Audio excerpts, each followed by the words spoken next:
আসসালামু আলাইকুম। তো হ্যালো গাইস, তো চলে এসেছে hair strong oil second part. যারা ফার্স্ট পার্টটি দেখেছে তারা জানে আমি কত কষ্ট করে উপকরণগুলো সংগ্রহ করেছি, আর যারা জানেন না তাদের সাথে একটু শেয়ার করি যে আমি কি কি উপকরণ নিয়েছি এই অয়েলটি রেডি করার জন্য।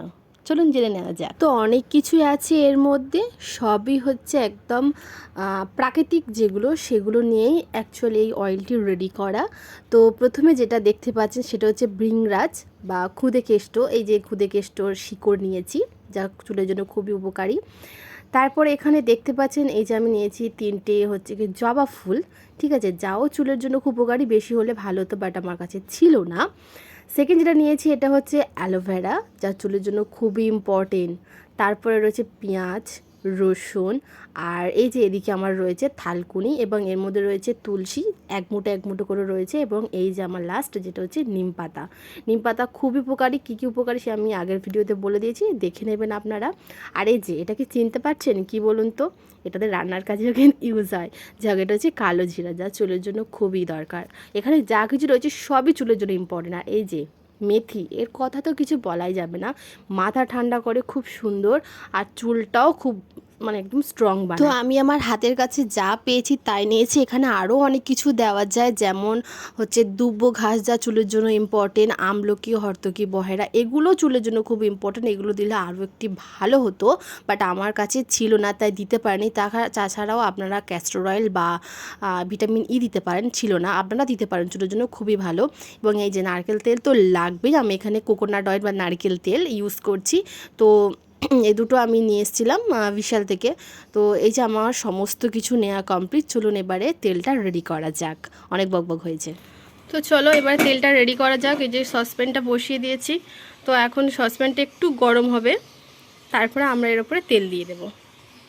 তো তেলটা এখন আমরা ফার্স্ট দিয়ে দিচ্ছি। তেলটা দিয়ে দিয়ে তেলটা গরম হওয়ার পরে সমস্ত উপকরণগুলো আমরা দেবো আর কি। আর এই যে সাইডে যে সমস্ত আওয়াজগুলো হচ্ছে একটু ইগনোর করবেন, কারণ আমরা তো যেহেতু গ্রামে থাকি তো সব রকমের আওয়াজ আমাদেরকে সহ্য করতে হয়। তো দেখতে পাচ্ছেন এই যে আমাদের তেলটি গরম হচ্ছে। এবারে যখন দেখবো যে অল্প অল্প উষ্ণ গরম হয়ে গিয়েছে, বুদবুদ হচ্ছে, তখন সমস্ত উপকরণগুলো এর মধ্যে এক একে দেবো। যে প্রথমে দিয়ে দিলাম পেঁয়াজ,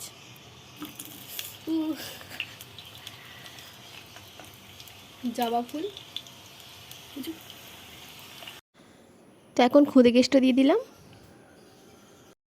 তুলসী, থালকুনি এবং নিম পাতা একই সাথে দিয়ে দিলাম, এবং তারপরে দিয়ে দিলাম এই যে অ্যালোভেরাটা একটু ভেঙে টুকরো টুকরো করে দিতে হবে যাতে ভালোভাবে ফ্রাইটা হয়।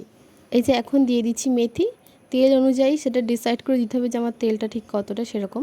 তারপরে দিয়ে দিচ্ছি কালো জিরা, দিয়ে ভালোভাবে মিক্সড করে দিতে হবে যাতে সমস্ত উপকরণ ভালোভাবে মিক্সড হয়ে যায়। সমস্ত উপকরণ দেওয়া কমপ্লিট, এবার এটাকে আমাকে ভালো করে ফ্রাই করতে হবে।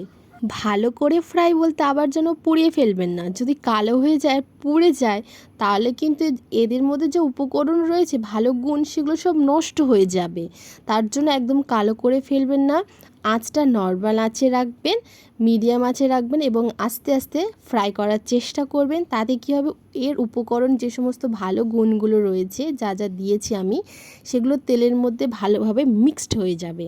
কি করে বুঝবেন যে আপনার তেলটি হয়ে গিয়েছে? দেখুন, তার একটা ট্রিপস বলে দিচ্ছি।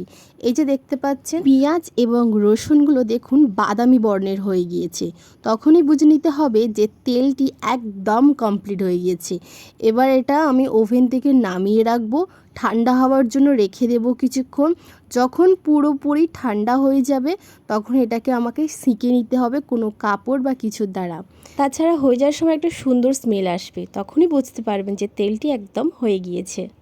আর দেখতে পাচ্ছেন তো তেলটা কত সুন্দর হয়েছে। তো দেখতে পাচ্ছেন আমাদের তেল একদম কমপ্লিট হয়ে গিয়েছে। এবার এটাকে আমরা সুন্দরভাবে সেঁকে নেবো, যেহেতু অনেক কিছু দিয়েছি তো সেগুলো আলাদা করে নিতে হবে, তেলটাকে আলাদা করে নিতে হবে, একদম আস্তে করবে যাতে পড়ে না যায়, ঠিক আছে। তো সুন্দরভাবে আমরা এখন সেঁকে নিচ্ছি। তো এই যে দেখতে পাচ্ছেন হয়ে গিয়েছে, তেলটা দেখতে পাচ্ছেন কতটা পরিষ্কার পরিচ্ছন্ন এবং কত সুন্দর হয়েছে, ঠিক এই রকমই দেখতে লাগবে তেলটা রেডি হয়ে যাওয়ার পরে। এবার এটাকে আমরা স্টোর করে রাখবো, তো প্লাস্টিকের কোনো কিছুর মধ্যে রাখবো না, তাহলে নষ্ট হয়ে যাবে। কাঁচের কোনো পাত্রের মধ্যে আমরা রেখে দেবো। এই যে আমরা কাঁচের জার নিয়ে নিয়েছি এবং এর মধ্যে আমরা স্টোর করে রেখে দেবো। এরকমভাবে রেখে দেওয়ার ফলে অনেক দিন চলবে, প্রায় 6 মাস 7 মাস, তারও বেশিও চলতে পারে। তো যখনই শেষ হয়ে যাবে আবার রেডি করে আবার সেটাকে আপনারা ইউজ করতে পারবেন। যে প্রসেস বলেছি ঠিক সেমভাবে করবেন, তাহলে আই হোপ কোনো প্রবলেম হবে না, তেলটা খুব সুন্দর হবে।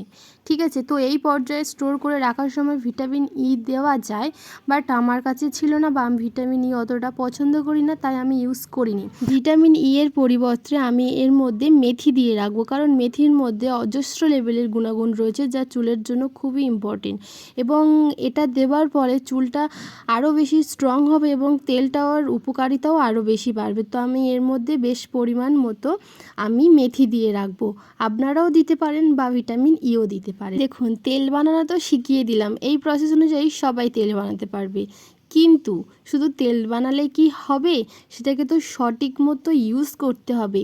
কিভাবে কখন মাথায় দেবেন, কিভাবে ইউজ করবেন, কেমন কি সব কিছু যদি ডিটেলসে জানতে চান তাহলে কিন্তু অবশ্যই কমেন্ট করে জানান।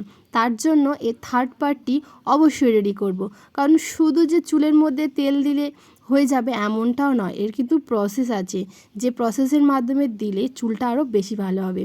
তো তাড়াতাড়ি কমেন্ট করুন, শেয়ার করুন। টাটা, নেক্সট পার্ট দেখা হচ্ছে।